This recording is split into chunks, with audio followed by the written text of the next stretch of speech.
There are lots of gaming laptops available in the market, but if you are a proud owner of an Asus ROG Zephyrus G14, the performance beast, then this video is for you. Some of these facts should apply to the most of high-end laptops and can be adapted accordingly, while some are just meant to be used with the G14. This is 3 Dice Innovation, and today in this video we are gonna talk about 10 things you must do right away if you bought a G14. The laptop gets hot under heavy usage. Now I mentioned heavy usage like high-end graphic games and some editing and rendering softwares with huge CPU cycle usage. You bought this laptop for the same usage, right? Because who buys this nuclear reactor for playing Sudoku and making some word files? So the first thing you need to do is to set up custom profiles in Asus Armory software to tune up the fans to 100% speed. So the reason behind this is that you can boost the fan to 100% speed at around 60 degrees Celsius instead of the default, which is around 85 or 90 degrees Celsius. By doing this, you are preventing the temperature to rise to the critical limits.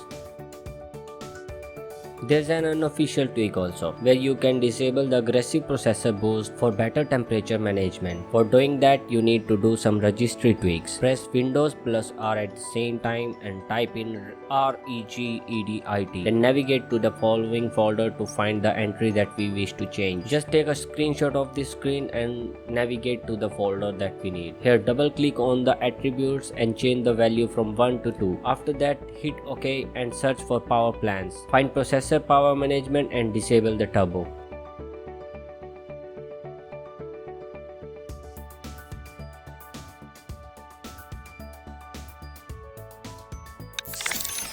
Next thing we are going to do is set the battery charging capacity to 60%. The G14 comes with a 76 Wh battery, which is huge as compared to other laptops with a 14-inch display. They usually have 46 Wh. So calling this G14 a nuclear plant is somewhat justified. So the reason behind doing this and reducing the charging capacity is that if you want to use a G14 up to its full potential and for a sustained duration, it's required to be powered through a uranium-235. It's power brick. So there's no reason to charge it to 100% and reducing the battery life. At 60% you get approximately 45.6 Wh capacity, which is equal to the typical laptop and is sufficient for light usage. And by setting the max capacity to 60%, we are giving some extra boost to the battery life without any significant drawback. Buy a good quality mouse and a keyboard right away.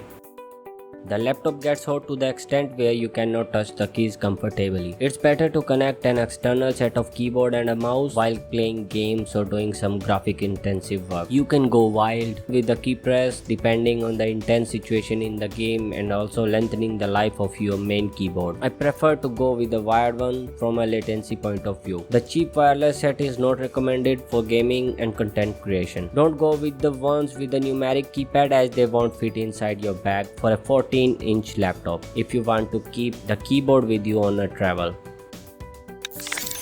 The next thing we are going to do is put a laminate over the anime matrix portion. This is because the holes of the anime matrix are very small and not filled with some kind of translucent material. It is just a cavity there. So if you don't have access to compressed air, you better arrange to laminate the lid to keep the LEDs from catching dirt.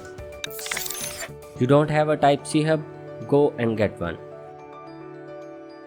G14 comes with 2 Type-C ports, 2 USB 3 ports and a full-sized HDMI port. If you plan to use the G14 for content creation, you will be needing some more ports. Also, after connecting the external keyboard and mouse, you are left with only 2 Type-C ports. G14 also does not contain a card reader slot. So connecting multiple USB sticks, mics, cameras for streaming and much more, you need a Type-C USB hub. I recommend you to go with a hub that at least has 4 USB ports, 1 HDMI port, and if you don't own a gaming Wi-Fi router, look out for one with a LAN port. There are a number of products available on the Amazon. Link to the recommended items will be provided in the description. For content creation, small size of G14 can be a little tricky to work with, and if you use DaVinci Resolve, the timeline and the preview window cannot be made suitably visible by resizing. Twin monitor setup or a bigger monitor is required, especially for video editing with a multi-layered timeline. Secondary monitor for gaming as well as content creation is a must. Consider the sRGB rating of the monitor while purchasing a new one from the color accuracy point of view. But if you already have a monitor laying around, you still can do something about that. You are not sure about the sRGB rating values of that monitor, you can simply use that monitor as a timeline monitor and use the inbuilt display of the laptop for preview and for color grading purpose. I bought this laptop with the picture in mind that it has a backlit keyboard. But after receiving it, I found that the color of the keyboard is so light that the white backlight makes the visibility of the letters much worse. I recommend that you turn off the backlight to improve the visibility of the letters. Here's a comparison with the backlight on at a full brightness versus the backlight completely off.